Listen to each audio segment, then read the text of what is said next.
ভিডিঅ'টোত মই আপোনালোকৰ বাবে অসমীয়াত ফাইনেন্স ৰিলেটেড আৰু এটা কন্টেন্ট লৈ আহিছোঁ। এটো এটা এনেকুৱা এটা ধৰণৰ কন্টেন্ট হয় যিটো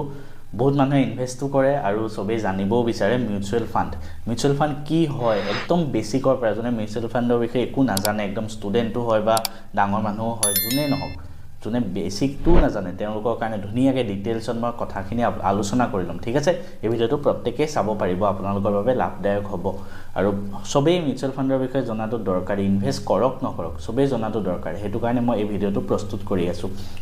কিয় ভিডিঅ'টো চাব লাগে, মই নিজেও বেংকিং সেক্টৰৰ লগত 3 বছৰ 3.5 বছৰ মানে হ'ল মই ইয়াতে জব কৰি থকা, আৰু তাৰ উপৰি মই নিজেও মিউচুৱেল ফাণ্ডত ইনভেষ্ট কৰোঁ, ময়ো এইবিলাকৰ লগত ৰিলেটেড হয়। গতিকে সেইবাবে মই আপোনালোকক ভিডিঅ' প্ৰস্তুত কৰি দিছোঁ। আৰম্ভণিতে কৈ থওঁ, মই সেবি ৰেজিষ্টাৰ্ড একো ইনভেষ্টমেণ্ট প্লেনাৰ নহয়। গতিকে মই যিখিনি এক্সপিৰিয়েঞ্চ পাইছোঁ সেইখিনি আপোনালোকক দেখাই দিম বা মই অলপমান আইডিয়া দিবলৈহে চেষ্টা কৰিছোঁ। মই কোনো মিউচুৱেল ফাণ্ড কোম্পানী হওক বা যিকোনো কোম্পানীৰ প্ৰমোশ্যন এই ভিডিঅ'টোত নকৰোঁ। পোনপ্ৰথমে মই অলপমান বস্তু লিখি লৈছোঁ। ঠিক আছে, তাৰপিছত আপোনালোকে মিউচুৱেল ফাণ্ড কি হয় তাৰপিছত কৈ আছোঁ। মই দুটামান ডেটা আপোনালোকক কৈ আছোঁ। ঠিক আছে, মই নিজে কেলকুলেশ্যন কৰি উলিয়াইছোঁ, মই আপোনালোকক দেখাই দিম স্ক্ৰীনতো। প্ৰথম কথা, আমি মিউচুৱেল ফাণ্ড এটাত যদি 20% ধৰক ৰিটাৰ্ণ দি আছে বুলি ধৰোঁ, নৰ্মেলি তাতকৈ কমো হ'ব পাৰে বা বেছিও হ'ব পাৰে। মই এটা এভাৰেজ ধৰি ল'লোঁ, এটা মিউচুৱেল ফাণ্ডত ইয়াৰলি 20% ইণ্টাৰেষ্ট দি আছে, দিব পাৰে মিড কেপ বা স্মল কেপ কি হয় পিছত কৈ আছোঁ, দিব পাৰে। তো 20% যদি হৈ থাকে, আপুনি 15 বছৰৰ কাৰণে জমা কৰে। ঠিক আছে, 20% মাহে 1000 টকাকৈ যদি 15 বছৰৰ কাৰণে জমা কৰে, 20%ত টোটেল জমা হ'ব 1,80,000 টকা। আৰু 15 বছৰৰ পিছত টোটেল কিমান পাব জানেনে? টোটেল পাব 9,55,000 টকা। ভাবক, আপোনাৰ টোটেল লাভ হ'ব 7.7 লাখ প্ৰফিট হ'ব। সেম বস্তুটো যদি আপুনি কিবা নৰ্মেল বেংকত RD কৰে, ৰিকাৰিং ডিপজিট, যোনটো মাহে মাহে কাটি থকা, বেংকত আমি কৰোঁ বা পোষ্ট অফিচত কৰোঁ, কাৰণ আমাৰ ৰিস্ক ল'ব ভয় থাকে, মিউচুৱেল ফাণ্ডৰ ৰিস্ক থাকে। ঠিক আছে, তো আমি সেম বস্তুটো যদি বেংকত কৰোঁ, পাৰ মান্থ 1000 টকাকৈ, বেংকত নৰ্মেলি 6% বা 7% ইণ্টাৰেষ্ট দিয়ে। তো 6% যদি ধৰোঁ, তেনেহ'লে আপোনাৰ মাহত 1000কৈ 15 বছৰত কিমান হ'ব জানেনে? 2,91,000। কিমান ডিফাৰেঞ্চ আহি গ'ল চাওক, মানে লাভ হ'ব মাত্ৰ 1,11,000 টকা। চিমিলাৰলি মই যদি এইবাৰ এমাউণ্টটো বঢ়াই দিওঁ, 5,000 টকা ধৰক আপুনি মাহে ডিপজিট কৰিলে এটা মিউচুৱেল ফাণ্ডত, য'ত 20% ইণ্টাৰেষ্ট দি আছে 15 বছৰৰ কাৰণে, তেতিয়া আপুনি 15 বছৰৰ পিছত কিমান পাব জানেনে? মাহে 5,000কৈ জমা কৰি আপুনি পাব 47,77,000 ৰুপিজ, 47 লাখ টকা। আপোনাৰ জমা কিমান হ'ব জানেনে? 15 বছৰত 9 লাখ জমা হ'ব, কিন্তু পাব 47 লাখ, মানে লাভ অলমষ্ট 38.7 লাখ ৰুপিজ। সেম বস্তুটো যদি আপুনি RD কৰিলে হয়, বেংকত দিলে হয় 6%ত, তেতিয়া আপুনি কিমান পালে হয়? তেতিয়াও আপোনাৰ 9 লাখে জমা হ'ল হয়, কিন্তু লাভ আপুনি পালে হয় মুঠ 14 লাখ টকা। লাভ মাত্ৰ 5.57 লাখ হ'ল হয়। গতিকে সেইটো কাৰণে আমি মিউচুৱেল ফাণ্ডৰ ছাইডে যোৱা উচিত, কিন্তু মিউচুৱেল ফাণ্ডত কিছুমান ৰিস্কো থাকে। ঠিক আছে, পোনপ্ৰথমে কৈ থওঁ, মিউচুৱেল ফাণ্ডটো ৰিস্ক ফ্ৰী নহয়। যেনেকৈ বেংকত থ'লে আপুনি ফিক্স ৰিটাৰ্ণ পাবই, সেইটো 100% চিয়'ৰ, বাট মিউচুৱেল ফাণ্ডত যে আপুনি পাবই সেইটো কোনো গেৰেণ্টি নাই, কাৰণ সেইটো শ্বেয়াৰ মাৰ্কেটত লগায়। ঠিক আছে, তো শ্বেয়াৰ মাৰ্কেট আপ ডাউন হৈ থাকিব পাৰে। তো সদায় মিউচুৱেল ফাণ্ডত চাওঁতে আমি ভাবি চিন্তি চাই চিতি লগাব লাগে। মই নিজেও মিউচুৱেল ফাণ্ডত ইনভেষ্ট কৰোঁ, মই মান্থলি 30,000 পৰা 35,000 মান ইনভেষ্ট কৰোঁ বেলেগ বেলেগ মিউচুৱেল ফাণ্ডত। মই এইবিলাক কেতিয়াবা আপোনালোকক আইডিয়া দিম। এতিয়া আমি আহোঁ মিউচুৱেল ফাণ্ড কি হয়, সেইটোৰ বিষয়ে আমি জনাটো দৰকাৰ হয়। চাওক, মিউচুৱেল ফাণ্ড এনেকুৱা এটা বস্তু ন, মই আপোনাক এটা উদাহৰণ দিছোঁ। আপোনাৰ ওচৰত ধৰক কেইটকামান পইচা আছে, আপুনি নিজে ক'ত ইনভেষ্ট কৰিব নাজানে, ময়ো নাজানো। মই এতিয়া চাওক, শ্বেয়াৰ মাৰ্কেট আছে, শ্বেয়াৰ মাৰ্কেটত মই কোনটো কোম্পানীত ক'ত টকা লগাব লাগে মই ইমান আইডিয়া নাই, কাৰণ মই ইমান টাইমো নাথাকে বা মই ইমান নলেজো নাই সেই বিষয়ে, শ্বেয়াৰ মাৰ্কেটত আপ ডাউন কেনেকৈ হয়। গতিকে মোৰ ওচৰত ধৰক এজন বেলেগ মানুহ আছে, সেই মানুহজনৰ আইডিয়া ভালে আছে, মানে যে ক'ত শ্বেয়াৰত কেতিয়া আপ ডাউন হ'ব চব জানে তেওঁ। তো সেই মানুহজনক মই মোৰ পইচাখিনি লৈ গৈ সেই মানুহজনক দিলোঁ।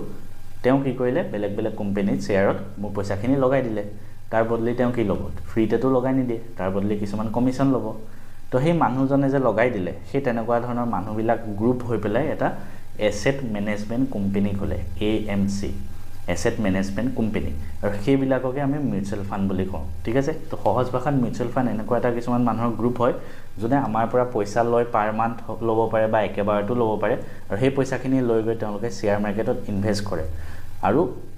তাৰ বদলি আমাৰ পৰা একদম সৰু এটা কমিশ্যন লয়, 1% হওক বা 2%, কিবা এটা সৰু কমিশ্যন লয়। ঠিক আছে, তো সেইটো হ'ল সহজ ভাষাত মিউচুৱেল ফাণ্ডৰ ডেফিনেশ্যন এটা মিউচুৱেল ফাণ্ডৰ পৰা মানুহখিনি যে পইচাটো ল'ব ক'ত লগাব পাৰে তেওঁ আমাৰ পৰা পইচাখিনি লৈ হয় শ্বেয়াৰত লগাব পাৰে বা পইচাখিনি লৈ গৈ তেওঁ গোল্ডত লগাব পাৰে এইবিলাক মিউচুৱেল ফাণ্ডৰ টাইপ হয় হা বা ডেপ্টত লগাব পাৰে ডেপ্ট ইনষ্ট্ৰুমেণ্ট মানে যিবিলাক বণ্ড হয় কৰ্পৰেট বণ্ড গভৰ্ণমেণ্ট বণ্ড এইবিলাক বস্তু কি হয় জানেনে বণ্ড মানে এনেকুৱা এটা বস্তু য'ত চাওক আমি কাৰোবাৰ পৰা ধাৰ লওঁ আমাৰ যেতিয়া পইচা দৰকাৰ হয় আমি কাৰোবাৰ পৰা ধাৰ লওঁ ঠিক তেনেকৈ আমাৰ যদি চৰকাৰক কেতিয়াবা পইচা দৰকাৰ হ'ল বা আমাৰ কিছুমান কৰ্পৰেট ডাঙৰ কোম্পানী যেনে ৰিলায়েন্স হওক জিঅ' হওক বেলেগ কোম্পানী সিহঁতক যদি কেতিয়াবা পইচা দৰকাৰ হ'ল সিহঁতে কি কৰিব ধাৰত ল'ব বেলেগৰ পৰা তো ধাৰত লৈ পেলাই তাৰ বদলি ক'ব যে তোমাক মই পাৰ মান্থ ইমান % দি থাকিম ঠিক আছে তো সেইটো কোৱা হয় ডেপ্ট ইনষ্ট্ৰুমেণ্ট সিমিলাৰলি গভৰ্ণমেণ্ট বণ্ড চৰকাৰেও ধাৰত ল'ব এটা পাৰ মান্থ ইণ্টাৰেষ্ট দি থাকিব এটা হ'ল ইকুইটি এটা ডেপ্ট ঠিক আছে এনেকুৱা টাইপৰ বস্তুবিলাকত মিউচুৱেল ফাণ্ডে পইচাটো গৈ লগাই দিয়ে আমাৰ তাৰপিছত মিউচুৱেল ফাণ্ডটো সেবি ৰেজিষ্টাৰ্ড হয় মিউচুৱেল ফাণ্ড কেনেকৈ অপাৰেট কৰিব ক'ত মানে কিমান % ক'ত দিব লাগে এইবিলাক কিছুমান বস্তু মানে সেবিৰ গাইডলাইন থাকে যেনেকৈ আমাৰ বেংকবিলাক চব RBI আণ্ডাৰ ৰেজিষ্টাৰ্ড হয় ঠিক তেনেকৈ মিউচুৱেল ফাণ্ডবিলাক আমাৰ ভাৰতৰ সিকিউৰিটি এক্সচেঞ্জ বৰ্ড অফ ইণ্ডিয়াত ৰেজিষ্টাৰ কৰিব লাগে তেতিয়াহে তেওঁলোকে মিউচুৱেল ফাণ্ডৰ কাম কৰিব পাৰিব ঠিক আছে তাৰপিছত মিউচুৱেল ফাণ্ড কি হয় মই আপোনালোকক ক'লোঁ দুটামান টাৰ্ম আপুনি জানিব লাগিব এটা হ'ল টোটেল এক্সপেন্স ৰেচিঅ' কি হয় TER টোটেল এক্সপেন্স ৰেচিঅ' সেইটো নৰ্মেলি 0.05%ৰ পৰা 2.5% মানলৈকে থাকে মানে মই ষ্টাৰ্টিঙতে কৈছিলোঁ মানুহখিনিয়ে যে আমাৰ পৰা আনি মিউচুৱেল ফাণ্ডৰ কোম্পানীটোৱে আমাৰ পৰা বেলেগ শ্বেয়াৰত পইচা লগাব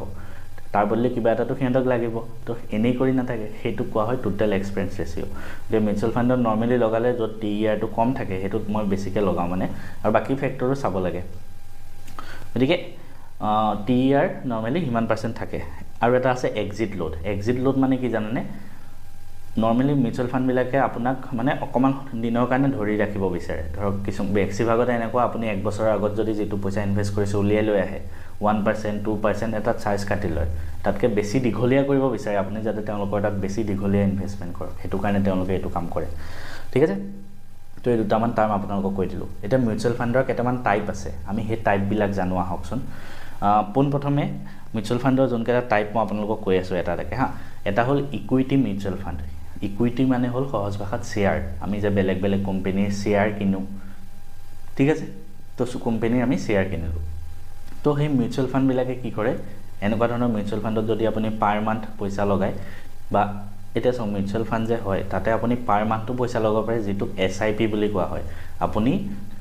পাৰ মান্থ তাত নিৰ্দিষ্ট ডেট এটা সিলেক্ট কৰিব পাৰে যে প্ৰত্যেক ডেটত ইমান তাৰিখে মোৰ একাউণ্টৰ পৰা 2000 1000 500 টকাৰ পৰা ষ্টাৰ্টিং কৰিব পাৰে যিমান টকা কাটা যাব আৰু সেইটো গৈ সেই মিউচুৱেল ফাণ্ডত জমা হৈ গৈ থাকিব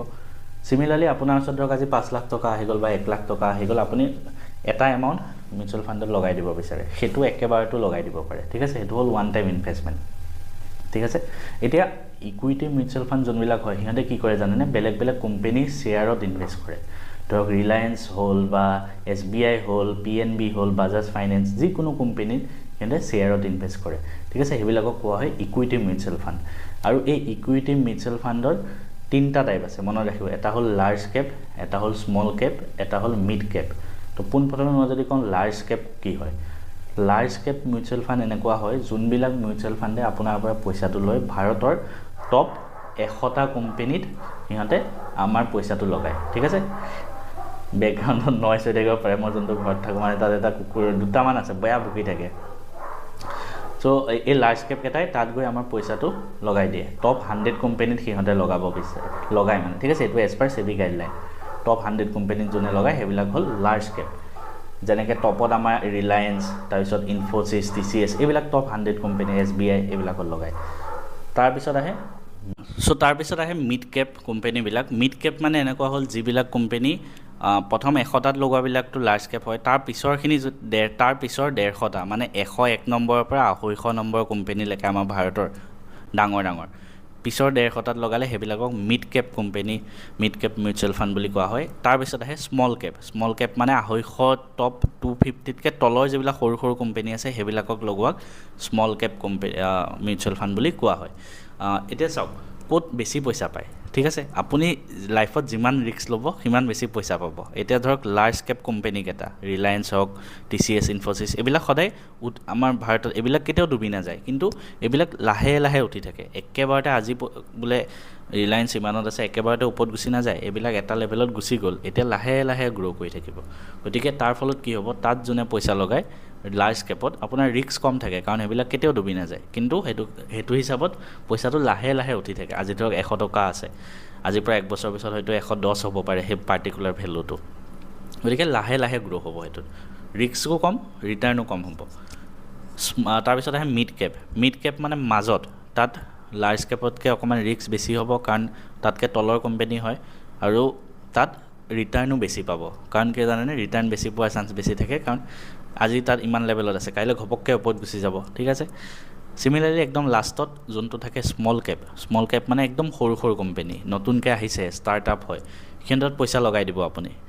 কাইলৈ হয়তো ঘপককৈ সিহঁতে ওপৰত গুচি যাব পাৰে গতিকে তাত পইচাৰ ৰিটাৰ্ণটো বহুত বেছি হয় কিন্তু তাত ৰিস্কো বেছি থাকে কাৰণ একদম সৰু সৰু কোম্পানী হয় হয়তো ডুবিও যাব পাৰে তো সেই হিচাপত 3টা কেটেগৰী কৰা হৈছে তাৰপিছত আৰু এটা টাইপৰ মিউচুৱেল ফাণ্ড আছে যিবিলাকক কোৱা হয় ডেপ্ট মিউচুৱেল ফাণ্ড ডেপ্ট মানে হ'ল ধাৰ মই যোনটো ষ্টাৰ্টিঙতে কৈছিলোঁ বণ্ড কিছুমান কৰ্পৰেটবিলাকে বণ্ড উলিয়ায় আমাৰ গভৰ্ণমেণ্টে বণ্ড উলিয়ায়